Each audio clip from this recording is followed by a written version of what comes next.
Hello dear students, a very good morning to all of you. I hope you all are very fine and sure you are taking precautions at your home. Dear students, today we are going to learn about the Sanskrit grammar. The topic is विशेषण विशेष्य शब्द. Dear students, हमने विशेषण तो बहुत बार पढ़ा है. वैसे गुजराती, हिंदी, इंग्लिश इन सब में हम विशेषण पढ़ते ही हैं, बट फिर भी संस्कृत के लिए मैं आपको एक बार उसका बेसिक समझा दूँगी. Then we will go ahead. विशेषण किसको कहते हैं? सबसे पहले तो ये ज़रूरी है जानना कि विशेषण किसे कहते हैं. किसी भी संज्ञा या सर्वनाम की विशेषता यानी कि क्वालिटी बताने के लिए जो भी वर्ड हम यूज़ करते हैं उसे हम विशेषण कहते हैं. ओके, तो विशेषण और उसके साथ साथ विशेष्य वो भी हमें पढ़ना जरूरी है.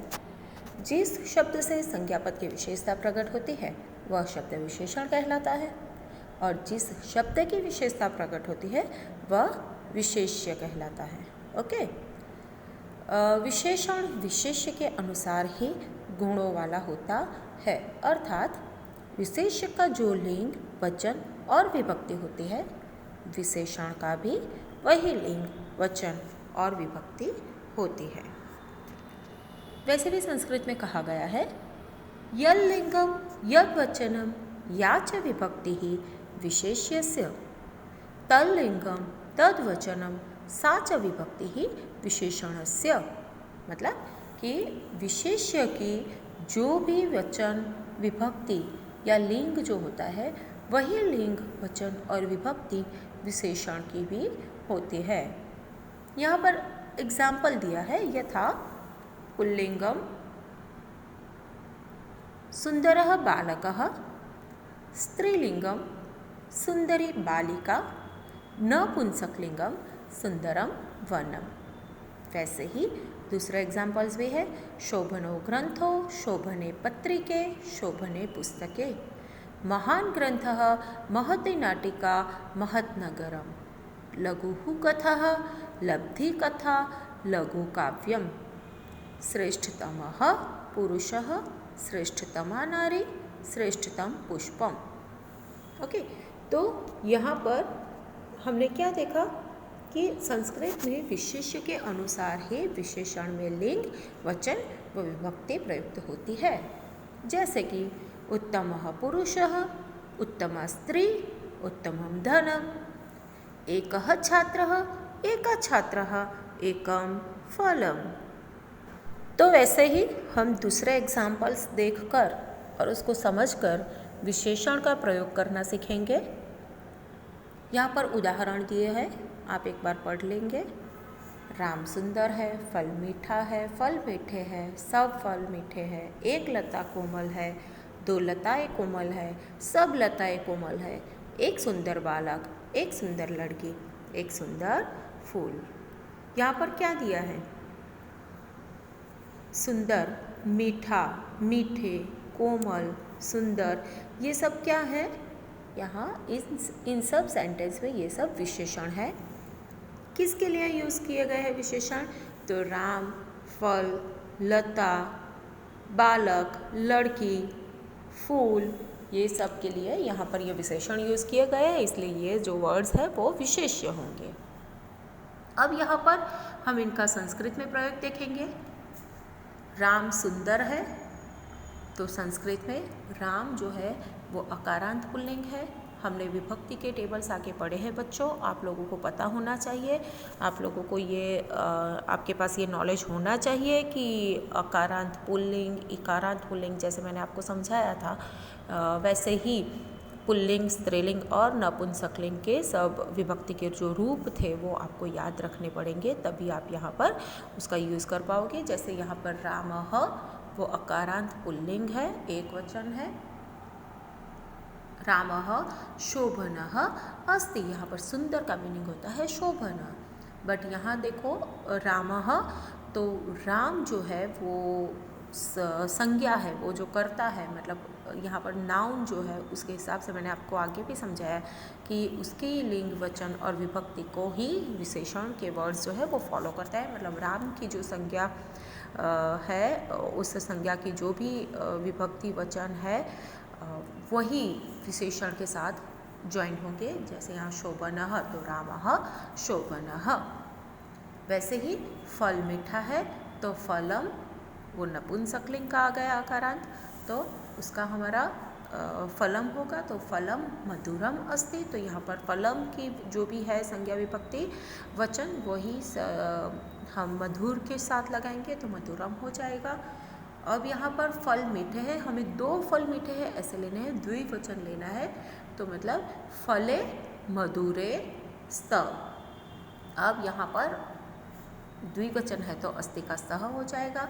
फिर सब फल मीठे हैं वो मतलब वो बहुवचन हो गया तो यहाँ पर बहुवचन नपुंसकलिंग का क्या होगा, फलानी।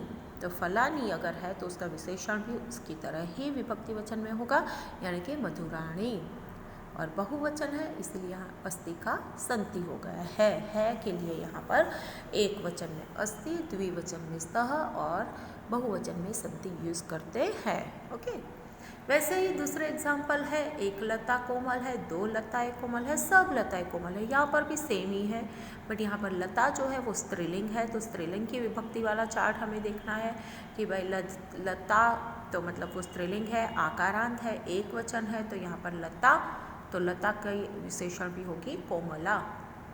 2 लताएं है तो लता, द्विवचन लता का होगा लते तो लते तो उसके साथ उसका विशेषण भी उसके जैसा ही हो जाएगा कोमले।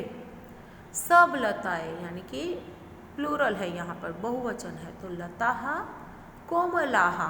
ओके, वैसे ही अब बालक और लड़की और फूल के लिए है, यहाँ पर तीनों कॉमन यूज़ किए हैं, पुल्लिंग, स्त्रीलिंग और नपुंसकलिंग। एक सुंदर बालक, एक सुंदर लड़की, एक सुंदर फूल तो एकः शोभनः बालकः। अब स्त्रीलिंग आ गई तो एकः का हो जाएगा एका, एका शोभना बालिका और एकम शोभनम पुष्पम। ओके, यहाँ पर ये विशेषण और विशेष्य की लिंग वचन विभक्ति इक्वल रहती है, वो चीज़ हमने ऑब्जर्व की। उसके अलावा यहाँ पर दूसरे भी एग्जाम्पल्स हैं, वो आप एक बार देख लेना और उसको अपनी नोटबुक में नोट डाउन करना ताकि आप लोगों के लिए वो इजी रह जाए। दूसरे भी यहाँ पर एग्जाम्पल्स है वो भी आप देख लीजिए। उसके बाद अभ्यासार्थ प्रश्नोत्तर, यानी कि हम यहाँ पर थोड़ा आपकी प्रैक्टिस के लिए कुछ क्वेश्चंस दिए हैं, वो क्वेश्चंस और उसके नीचे उसके आंसर भी, उसका सॉल्यूशन भी है, आप देख लीजिए किस तरह से क्वेश्चंस आ सकते हैं। उसके बाद विशेषण के विभेद यानी कि द टाइप्स ऑफ एडजेक्टिव्स।